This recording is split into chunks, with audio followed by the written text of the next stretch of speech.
औज़ुबिल्लाहिमिनश्शैतानिर्रजीम बिस्मिल्लाहिर्रहमानिर्रहीम। Dear students, आज हमारा topic 9th class chapter number 3 topic है force and momentum. Force and momentum के बारे में आज हम स्टडी करेंगे। इससे पहले हम लोग मोमेंटम के बारे में थोड़ा सा डिस्कस कर चुके हैं। मोमेंटम जो है वो क्या होता है कि किसी भी बॉडी की जो मैस और वेलोसिटी है उसका प्रोडक्ट जो है वो मोमेंटम है, राइट। जब कोई बॉडी मूव कर रही है तो इसका मतलब कि उसकी कुछ ना कुछ वेलोसिटी है और उस बॉडी का जाहिर सी बात है कुछ ना कुछ मैस भी है। तो वो जो मैस और वेलोसिटी का प्रोडक्ट होता है उसको हम मोमेंटम कहते हैं। आज के टॉपिक में हमने ये देखना है कि अगर हम किसी बॉडी के ऊपर फोर्स अप्लाई करते हैं तो उसके मोमेंटम में क्या चेंज आता है। तो फोर्स के अप्लाई करने से मोमेंटम में क्या चेंज आता है, ये चीज़ हमने डिस्कस करना है। यही हमारा आज का टॉपिक है, फोर्स एंड मोमेंटम। और इसकी स्टेटमेंट जो है इसकी 100% तो क्लैरिटी आपको उस वक्त होगी जब हम मैथमेटिकली इसको प्रूव कर लेंगे।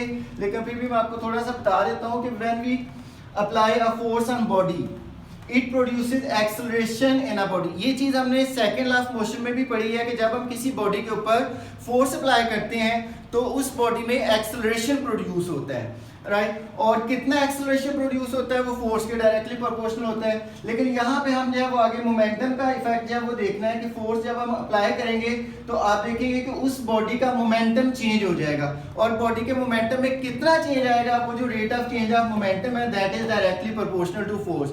मीन के अगर हम ज्यादा फोर्स अप्लाई करेंगे तो बॉडी का rate of change of momentum भी ज्यादा होगा, और अगर हम कम फोर्स अप्लाई करेंगे तो बॉडी का rate of change of momentum भी कम होगा। इस चीज को हमने मैथमेटिकली जो है वो प्रूव करना है। तो उससे मैथमेटिकली प्रूव करने से पहले थोड़ा सा हम उसको एक्सप्लेन करेंगे, वो सिचुएशन जो है वो बताएंगे कि वो क्या है। तो उसके लिए हम कंसीडर करते हैं,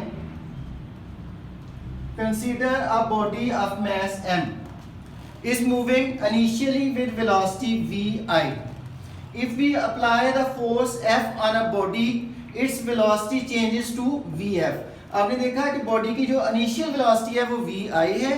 जब हम उसके ऊपर फोर्स अप्लाई करते हैं तो उसकी जो वेलोसिटी है वो vi से चेंज होकर vf हो जाती है, राइट। तो जाहिर सी बात है जब वेलोसिटी चेंज होती है तो बॉडी का मोमेंटम भी चेंज हो जाता है, क्योंकि हमने मोमेंटम के बारे में यही पढ़ा हुआ है कि P = mv।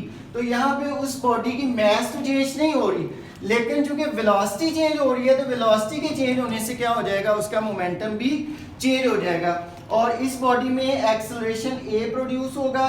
और फिर हम कह सकते हैं कि इस बॉडी का जो इनिशियल मोमेंटम है, मोमेंटम को स्टूडेंट्स हम रिप्रेजेंट करते हैं p से, तो इनिशियल मोमेंटम क्या हो जाएगा pi। और इसी तरह से जब हम उसके ऊपर फोर्स अप्लाई कर देते हैं और उसका मोमेंटम चेंज हो जाता है तो उसका जो फाइनल मोमेंटम होगा उसको हम रिप्रेजेंट कर देंगे pf से। तो ये चीज आपने वर्डिंग में एक्सप्लेन करनी है। मैंने तो जस्ट उनके सिंबल्स लिखे हैं, आपने पैराग्राफ की फॉर्म में इसको लिखना है कि consider a body of mass m is moving initially with velocity vi.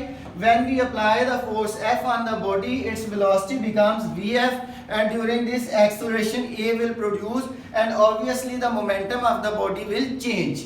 और अगर हम इनिशियल मोमेंटम को pi कह देते हैं और उसका जो फाइनल मोमेंटम है उसको हम pf कह देते हैं, तो हम चेंज इन मोमेंटम कैसे फाइंड कर सकते हैं। एक्सप्लेनेशन के बाद आप लोग हेडिंग बनाएंगे मैथमेटिकल फॉर्म, उसमें हम इनिशियल मोमेंटम देखेंगे mvi, फाइनल मोमेंटम mvf, क्योंकि मास और वेलोसिटी का जो प्रोडक्ट होता है वो मोमेंटम है। तो जब इनिशियल वेलोसिटी vi है उसको मास के साथ हम मल्टीप्लाई कर देंगे तो वो हमारे पास इनिशियल मोमेंटम आ जाएगा। इसी तरह से जब उसकी वेलोसिटी vf बन चुकी है उसको हम मास के साथ मल्टीप्लाई करेंगे तो हमारे पास फाइनल मोमेंटम pf बन जाएगा। तो इस तरह चेंज इन मोमेंटम अगर हमने फाइंड करना हो तो वो क्या किया जाता है, फाइनल मोमेंटम में से इनिशियल मोमेंटम को हम माइनस कर देते हैं। तो अगर हम यहाँ पे वैल्यूज रिप्लेस कर दें, pf की जगह पे mvf और pi की जगह पे उसकी वैल्यू mvi, तो ये हमारे पास चेंज इन मोमेंटम आ जाएगा। नेक्स्ट स्टेप, अगर हम इसका rate of change of momentum find करना चाहें, rate of change of momentum, तो इसके लिए हमें क्या करना होगा, चेंज इन मोमेंटम तो ये है mvf माइनस mvi। तो अगर हम इसको टाइम से डिवाइड कर देते हैं तो ये बन जाता है rate of change of momentum. तो इसमें हम ये देखेंगे कि क्या चीज़ कॉमन आ सकती है। यहाँ पे अगर हम गौर करें तो ये मैस जो है वो दोनों फैक्टर्स में मौजूद है। तो अगर हम मैस कॉमन ले लें तो बाकी ये final velocity minus initial velocity over T. अब ये जो चीज़ हमें ब्रैकेट के अंदर नज़र आ रही है, अगर आप स्टूडेंट्स गौर करें तो ये क्या है, vf minus vi over T. vf final velocity, vi initial velocity. तो vf minus vi mean final velocity minus initial velocity is equal to change in velocity. और जब चेंज इन वेलोसिटी को टाइम से हम डिवाइड कर देते हैं तो वो बन जाता है rate of change of velocity. And rate of change of velocity is called acceleration. ये चीज़ हमने कहाँ पे पढ़ी हुई है, एक्सेलरेशन की डेफिनेशन में ये चीज़ हमने पढ़ी हुई है कि rate of change of velocity is called acceleration. तो ये हमारे पास आ जाएगा ma। और ma को देखकर आपको फौरन एक फार्मूला याद आ जाना चाहिए, न्यूटन सेकेंड लॉ के मुताबिक हमने पढ़ा हुआ है F is equal to ma। और यहाँ पे न्यूटन सेकेंड लॉ में F किस चीज को रिप्रेजेंट करता है, ये नेट फोर्स को रिप्रेजेंट करता है। तो आप यहाँ पे ये कह सकते हैं ma की जगह पे आप फोर्स जो है वो पुट कर सकते हैं। और इधर राइट हैंड साइड पे हमारे पास मौजूद था rate of change of momentum. So हमने प्रूफ कर दिया कि rate of change of momentum is equal to applied force. और यही जो है वो फोर्स एंड मोमेंटम टॉपिक जो है उसकी स्टेटमेंट भी है जो मैंने आपको स्टार्ट में बताई थी। अब आप देखें कि इस स्टेटमेंट को हमने मैथमेटिकली प्रूव कर दिया है। तो हम कह सकते हैं कि when a force acts on a body it produces acceleration in the body that is equal to the rate of change of momentum of the body।